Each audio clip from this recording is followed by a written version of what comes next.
Kia ora. Welcome to the How to Use the Supplement Price Calculator video. My name's Steve Canton. I'm a regional partner with DairyNZ. The purpose of this calculator is to calculate the cost benefit of filling a temporary feed deficit for cows and milk. It shouldn't be used to design or determine the annual feed requirements of a change in farm system. The supplementary feed calculator uses international and New Zealand research results to estimate the milk production response of providing supplements to milking cows under different feed deficit situations and at different stages of lactation. It takes into account factors such as substitution. When you offer supplements to a cow, they will eat less pasture. The change in milk composition. Some feeds increase milk fat more than milk protein or vice versa. The associated costs of feeding supplements. To begin, press the price inputs. Enter the milk price and select your milk company. This is important as fat and protein content pay differently with different milk companies.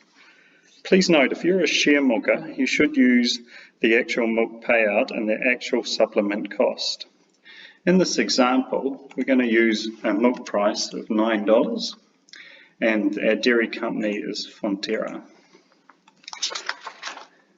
Enter the supplements offered each day. The amount is a kg weight. Wet weight when concentrates are entered, but a kg of dry matter when silage is used. So in this example, we're going to use 3 kgs of dry matter silage. Enter the month since the start of calving. We're going to use a 9 months since the start of calving, so we're at the end of lactation. These are spring calving cows and late lactation, which gives us our 9 months. We enter the rotation length of 30 days and a stocking rate at the time of feeding of 3 cows per hectare. The stage of lactation is important as the partitioning of feed changes throughout the lactation, resulting in a different immediate response to the supplement.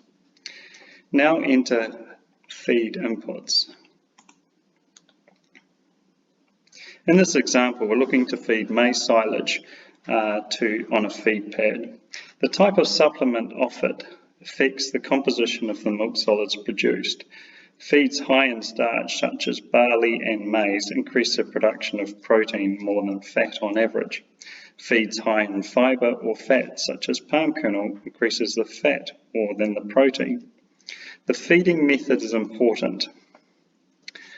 For example, maize silage you could feed in a paddock or in a pad. You'll get the best utilisation on a feed pad compared to a dry paddock or the poorest utilisation in a wet paddock. So in this example, we're going to be feeding silage, and that silage is maize silage, and we have the option here of where we're feeding it, and we feed it on a feed pad.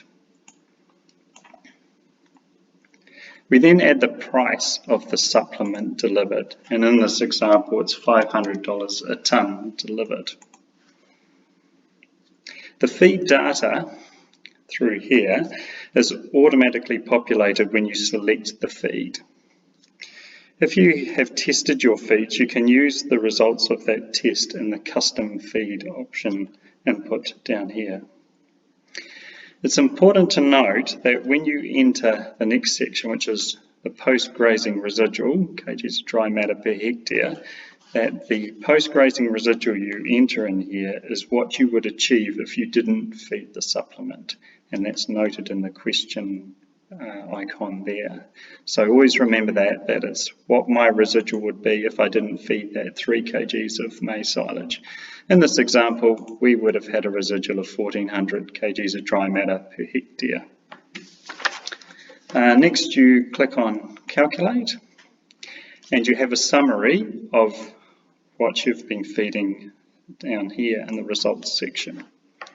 You can see here that the margin over feed and feeding expenses dollars per tonne came out at $30. So if you get a positive number here, that means feeding the supplement with the data you have entered will produce a positive financial return.